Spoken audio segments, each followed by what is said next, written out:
We have a comment here from LBC Trojan. Mark and Matt, does Reggie Bush get elected to the CFB Hall of Fame this year? I would certainly hope so, but one of the themes of this conversation is, the thing that's right, the thing that makes sense doesn't happen. Also that, the College Football Hall of Fame limits the amount of inductees every year. So we talked earlier in this show about, like, the College Football Hall of Fame should have no problem inducting 35 people into the Hall of Fame each year, because we shouldn't keep these schools, communities, and most of all the athletes waiting on inductions that they obviously deserve now and have deserved for many years. But the College Football Hall of Fame, it doesn't operate that way. It keeps its class small. I don't know what the precise limitation is, but it's definitely not 20, 25, 30, 35 people.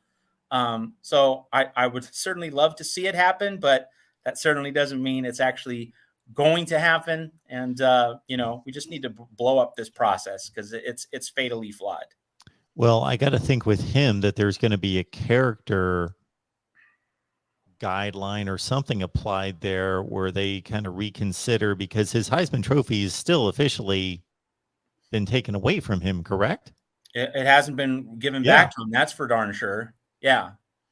And that's and that's another that, Soapbox Tuesday continues. So the other soapbox is an award for sports achievement should not be based on character. And I know that might offend a lot of people, but Pete Rose, he might be the biggest jerk in the world. And many people would tell you that he is. That's not what the Hall of Fame is for. He hit a baseball really well. That's what the Hall of Fame is for.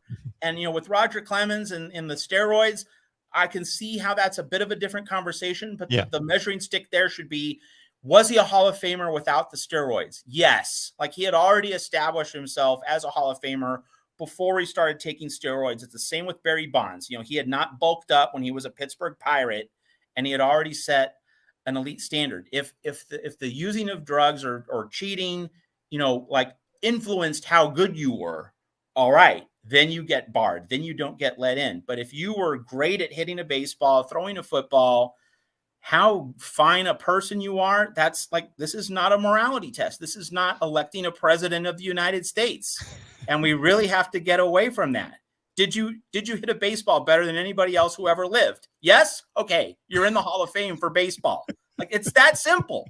We shouldn't get caught up in these morality plays. There are other areas of life to litigate that stuff. Yes. You don't allow a person on TV. You don't sign a person to a big contract, in a business venture, but they get into the Hall of Fame. So Tim is bringing up Ty Cobb. Absolutely. Ty Cobb, Hall of Famer. So a jerk and a Hall of Famer. Yes. That's how it is, period. Where I agree and where I disagree. I agree in regards to the issues, the character issues that did not affect the field. So whether that's in Pete Rose's situation, the betting, or it didn't affect his playing ability. He didn't gain an unfair advantage in his playing ability to do that. But I have an issue with Clemens, Bonds, and all of those guys. Now, which is fair. It's a complex issue, though, because you raise it. Do I believe that Barry Bonds had the ability to be a Hall of Famer on his own? Absolutely. Roger Clemens, the same thing. Did they display it before they gained weight and showed themselves to be benefiting from the steroids? Absolutely. But they did compound their statistics. To what degree, we don't know. We have nobody knows. Yeah, how do you draw the exact line? Sure. So where you put an asterisk on their Hall of Fame plaque or something, I think is reasonable. And I don't pretend to have the perfect answer for that.